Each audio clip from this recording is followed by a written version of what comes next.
So good morning, everyone. Thanks so much for coming. My talk is going to be today's player attitudes shaping tomorrow's PC games market, and it sort of straddles the line between the state of play and PC revolution tracks. And this talk is going to focus on how players feel about the current state of PC gaming, and how those sentiments, especially among younger players, are going to affect the future of the market in the long term. And I'm Carter. I'm principal analyst in the insights team at SuperData, and it's my job to take our massive trove of data and turn that into actionable intelligence on the digital game space. My contact info is up here. There is no need to take photos of every slide. I will gladly email you a copy of my slides if you shoot me an email. And as for SuperData, we're the leading provider of market intelligence on digital games and related media like augmented reality and game streaming on sites like Twitch. Our strength is really our data because we use digital point-of-sale data that we receive from publishers, game developers, and payment service providers. And this lets us base our analysis of the games industry on the monthly spending of 190 million paying digital gamers worldwide. And last fall, we were actually acquired by Nielsen, and this has given our clients much greater access to things like market intelligence and consulting services around the games and wider media industries. So to kick things off, let's see how much the PC market has changed and under how much disruption it is. Let's think back to the start of 2017, not too long ago. Let's say you were making a game that was a competitive multiplayer game, maybe first-person shooter. You'd probably be looking at a game that was made that had short rounds, 2 teams going against each other, and maybe 4 to 8 players per team. That was what was successful in the shooter market at the time. But we now know that the most popular games are most certainly are not that. They're battle royale games right now. PUBG, obviously Fortnite Battle Royale, and Apex Legends most recently.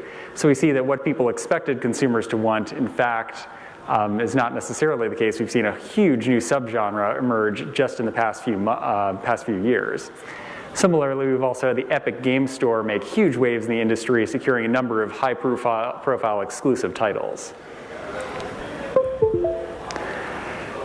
And if we look at the market as a whole, we can see that free-to-play games currently make up about 60% of the global digital games market this year. That's the dark blue bar. And premium games revenue is actually, premium games, anything with an upfront price, is actually set to decline this year, but is set to rebound in 2020, just because we see a greater volume of high-profile releases occurring next year. Pay-to-play is another interesting share of the market. That's a pretty small share. That's things like World of Warcraft, any pay-to-play MMO. It's going to continue to be the smallest share of the market. And these figures may look stable, but as you can see with things like the rise of Fortnite, what's happening within things like the free-to-play space is anything but. We're seeing a lot of volatility there. So to best prepare for that volatility, you really have to know your audience. And who's playing PC games? Well, in the US at least, the audience is 56% male, 44% female. That does change quite a bit depending on genre, of course. And the average player age is 34 years old. But I really want to focus on players 13 to 24, because these are the people who are going to be shaping the market in the long term, this sort of younger subset of the audience. And let's look at what they're playing. Action-adventure games, which are, think like Grand Theft Auto, Tomb Raider, Assassin's Creed, are the most popular genre among both age groups. 66% of those 13 to 24, 59% of those 25 and up. And RPGs follow closely behind for the younger players. We also have shooters, you'll notice, are actually more popular among those 25 and up. It's important to note that this is the PC gaming habits of this audience. If we look at console or even mobile, we would see younger players have a bigger representation among shooter fans, particularly due to Fortnite, of course. Puzzle and strategy games, fairly more popular among this older subset of the audience. But I really want to focus on 2 specific genres. Survival, which are things like Rust and Ark Survival Evolved, where you're crafting material, where you're gathering materials, crafting items, and simulation, anything where it's simulating an aspect of real life, think The Sims, SimCity. We also, at SuperData, count Minecraft as a simulation game, just due to how popular the creative mode is. And what you can see here is these genres. Kids have often grown up with these genres who are coming into gaming, especially Minecraft, of course. So we really expect these to continue to have a massive, important impact in the industry and be an important genre for the foreseeable future. But games are a lot more than their genre. We also categorize games in a bunch of different subsegments. So we look at linear single-player games, things like Resident Evil, where games might have a start and end and not much leeway about how to get there. Open world games, Minecraft, Skyrim, that sort of thing. Competitive multiplayer and cooperative multiplayer, which are things like Warframe and Destiny, where you're mostly teaming up with other players. And what we see here is those 25 and up tend to prefer linear games, but every other type of game is generally more preferred among the 13 to 24 share of the audience on PC. So it's really important to keep these player preferences in mind in the longer term. And we actually see a much bigger difference in how games are discovered by age group than we see for game taste by age group. You can see here, friends and family are super important game discoverability method for games regardless of age group. And that's why it's super important if you have a game to introduce referral features when applicable, things like getting an exclusive skin if you get a few friends to sign up and create accounts. Similarly, you also notice that social media and pre-recorded videos on sites like YouTube are way more popular among the younger subset of the audience. For YouTube in particular, 43% of those 13 to 24 discover games this way, compared to just 29% of those 25 and up, 26% actually. So it's really super important to get your game out to influencers. And it's not on this chart, but just so you know, live streams on sites like Twitch, 27% of those 24 and under discover games this way, compared to 23% of those 25 and up. So not as big of a difference by age group, but there still is a preference for Twitch among the younger subset of the audience. You also see here that second to last row, gaming news sites, still pretty popular among the younger age group, your IGNs, your Polygons. But so those aren't going away anytime soon. But YouTube has really become the premier way people discover games in this younger age group. And after they've bought a game, younger players are far more likely to convert in additional content. 68% of them purchase additional content in PC games regularly, compared to 57% in the older age group. They've grown up with additional content. It's them buying that's natural. And probably surprising no one, skins, especially in games like Fortnite, are the most popular type of additional content purchase, with 29% of players buying them versus 19% of players 25 and up buying them. And we've sort of been dancing around the elephant in the room during this talk so far, which is the Epic Games Store. We've seen a lot of games go exclusive to it. We've seen a lot of controversy about those exclusivity deals.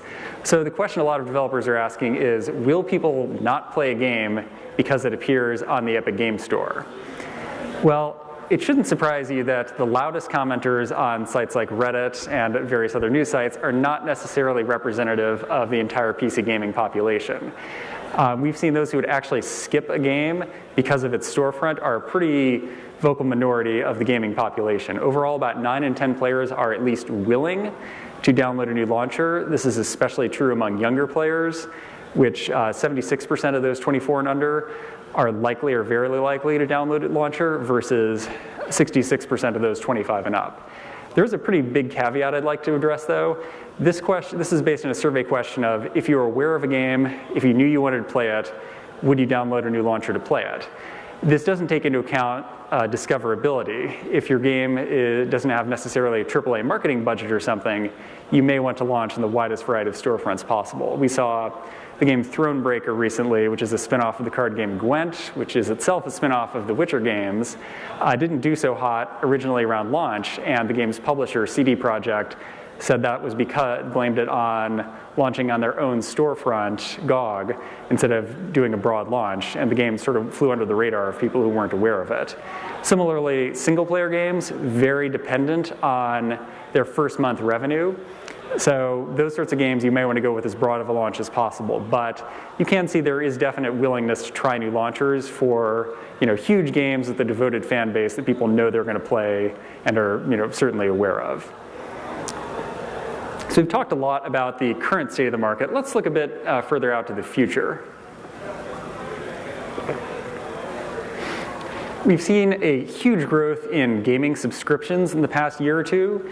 These are services where you pay $10 or more a month, and access a library of games. We've got PlayStation Now, Xbox Game Pass, Origin Access. These are just things that are available in some capacity for PC gamers, as well as startups and other things. And what we've seen here is that younger players are not particularly more likely to subscribe to a subscription service than players 25 and up. I should note this does not include Twitch Prime. If it did, you would see a much greater share of younger players subscribing to Twitch Prime. We don't really count that in this capacity as a subscription because the main reason you're subscribing isn't, to access the free game content and free games they occasionally give out. It's for other, video-related purposes usually, and it's included with your Amazon Prime membership. But excluding Twitch Prime, you can see younger consumers aren't really going to be driving subscriptions any more than those 25 and up. This isn't like Netflix where you tend to see younger consumers much more likely to subscribe or at least mooch off someone else's subscription for the younger group. But the story, if we also look a bit further out at cloud gaming, which is certainly related to subscriptions, PlayStation Now being both a subscription and cloud gaming service, we've got tech giants moving into the space, Microsoft, Google Stadia, of course, recently announced, and startups like Shadow. And this is where the game is processed on a server, a video of it is basically live streamed to you. And we're seeing a lot of activity in here, actually. You do see younger consumers being much more likely to be interested in or excited in cloud gaming. 66% of those that are 13 to 24 are at least somewhat excited about cloud gaming, versus just 49% of those 25 and up. So this really shows it is going to be the younger consumers driving potential adoption of cloud gaming. And that's because this is something that's normal to them. They didn't necessarily grow up with the notions of content ownership that older people, consumers may have who, let's say if you didn't grow up owning a lot of DVDs or something like that or buying games in stores, you're not going to be as tied to the download or disc-based model. So we really see cloud gaming's potential be among younger age brackets. So to wrap things up, this has been a pretty wild year in gaming already, and it's not even E3, that's a few weeks away, but just look back at this year. We've had Apex Legends come dethrone Fortnite on Twitch. It itself fell behind Fortnite eventually, but that was pretty, no one really thought that that was possible for a game to beat Fortnite even temporarily for a while. We've had Google Stadia be announced, we had the Apple Arcade be announced, their sort of mobile game subscription service. We've also got the Epic Game Store making huge waves. And the thing to take away from this is if you have a game that's more than a year away from release, you can never know exactly what the market's going to look like when you release your game. But you can know pretty well what the audience is going to look like and what their preferences are. And if you have a game, let's say 3 to 5 years out from launch, you're going to want to look at players that are maybe a few years younger than your target audience, because those players are going to be the people buying your game in a few years, and it's those younger consumers who are really going to be driving the future trends in the PC games market. So that is my talk. I think we've got a few minutes for questions. My email's up here. Feel free to reach out now or throughout the conference.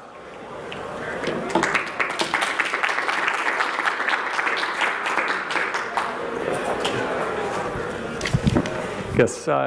Is this the working? I can take this mic and hand it out. Sorry, who was the first question? There we go. There we go.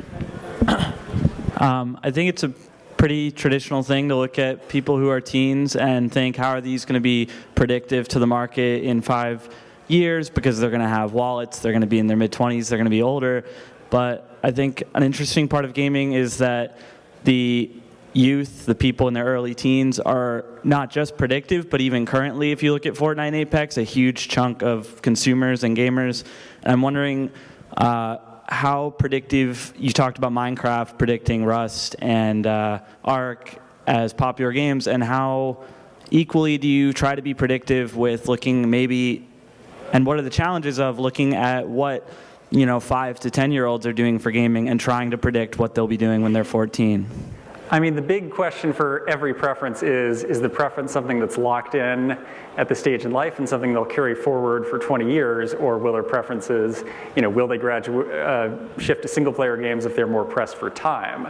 I do think I think a pretty good way of looking at this is the Minecraft to Fortnite comparison. A ton of people graduated from Minecraft to Fortnite. It's building focused in a way. So I do think that's one way of looking. I think a lot of these preferences that are ingrained for these younger players will carry on. I think we've also, if you look at something like cross-platform play, that was sort of common in some versions of Minecraft, but now it's almost expected among Fortnite players. We've seen the share of Fortnite players who expect some sort of cross-platform play, whether it be mobile to PC, PC to console, et cetera, is far greater than the average gaming population. And that sort of preference is not going to change, as they age. They've grown up expecting cross-platform play to be, just a natural part of gaming. Cool. Thank you. Welcome. Thank you. Great question. Do we have any other questions from the audience? All right. One in the front here. Hello. How do you, basic question, how do you collect your data? And is it country specific, worldwide? How do you track it? Yeah, so this was based, most of this data, I think all but 1 or 2 slides are based on a survey of 1,000 US PC gamers. Usually it's usually online polls. We work to make sure questions are non-leading, so we get a representative sample of the market. We'll ask what entertainment activities do you engage in, what sort of games do you play, and we'll occasionally have trap questions of list the games you play, and we'll have some fake options so that we know that people are, they're taking the survey fraudulently will be disqualified if they select a fake game. But yeah, it's basically large online sample size to get a statistically representative sample of the US population. This was US PC gamers only, but we've worked with, dozens of countries to get survey data.